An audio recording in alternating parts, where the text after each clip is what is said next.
ایک مرتبہ اللہ کے نبی حضرت عیسیٰ علیہ السلام اپنے ساتھیوں کے ساتھ چل رہے تھے۔ اتنے میں آپ کے حواریوں نے کہا، اے عیسیٰ ابن مریم، کیا آپ کا اللہ آسمان سے کھانا اتار سکتا ہے؟ تو یہ سن کر اللہ کے نبی عیسیٰ علیہ السلام نے فرمایا، اے لوگو، اگر تم مومن ہو تو اللہ سے ڈرو۔ تو انہوں نے کہا، ہم تو اپنے ایمان کی تازگی کے لیے عرض کر رہے ہیں تاکہ ہم اللہ کی قدرت کو دیکھیں اور پیٹ بھر کے کھانا کھا کر اپنے ایمان کو بڑھائیں، اور وہ لوگ جو کفر پر ہیں ان کا ایمان بھی آپ پر ہو جائے۔ بس یہ سن کر اللہ کے نبی حضرت عیسیٰ علیہ السلام نے ہاتھوں کو بلند کیا اور اللہ کی دربار میں دعا مانگی کہ اے اللہ، ہمارے لیے آسمان سے دسترخوان اتار تاکہ ہمارے اور آنے والے لوگوں کے لیے یہ نشانی عید بن جائے۔ بے شک تو بہترین رزق دینے والا ہے۔ بس اللہ نے جیسے ہی حضرت عیسیٰ کی دعا سنی تو فرمانے لگے، اے عیسیٰ، تمہارے پروردگار نے تمہاری دعا قبول کر دی، لیکن اس دسترخوان کے اترنے کے بعد اگر ان لوگوں نے خیانت کی تو ان پر وہ عذاب نازل ہوگا جو آنے والی نسلوں کے لیے مثال بن جائے گا۔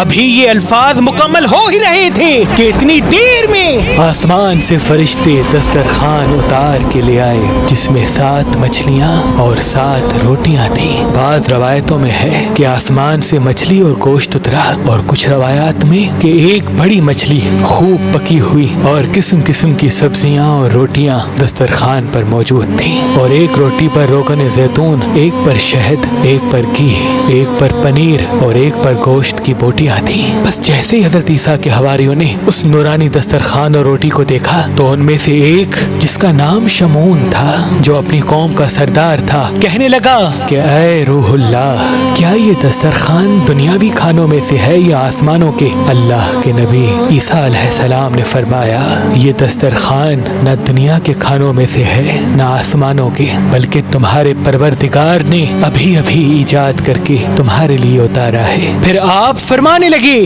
خوب پیٹ بھر کے کھاؤ اور اس میں خیانت نہ کرنا اور نہ ہی کل کے لیے ذخیرہ کرنا، ورنہ اللہ کا عذاب تم پر آ پہنچے گا۔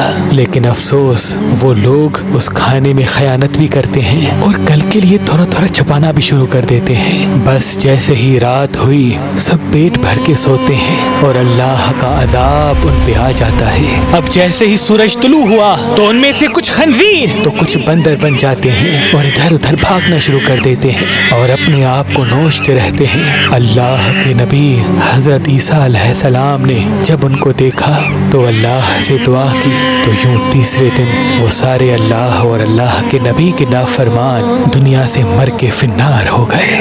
بے شک اللہ کے نافرمان کا یہی حشر ہوتا ہے۔ اللہ پاک نے اس واقعے کو اپنے کتاب قرآن کی سورہ مائدہ میں محفوظ کر دیا، تبھی اس سورہ کو مائدہ یعنی دسترخوان کہتے ہیں۔ اے اللہ، ہم سب کو اپنے فرما بردار بندوں میں شامل کر اور ہم سب کو ویسا بنا جیسا تو ہمیں دیکھنا چاہتا ہے۔ آمین۔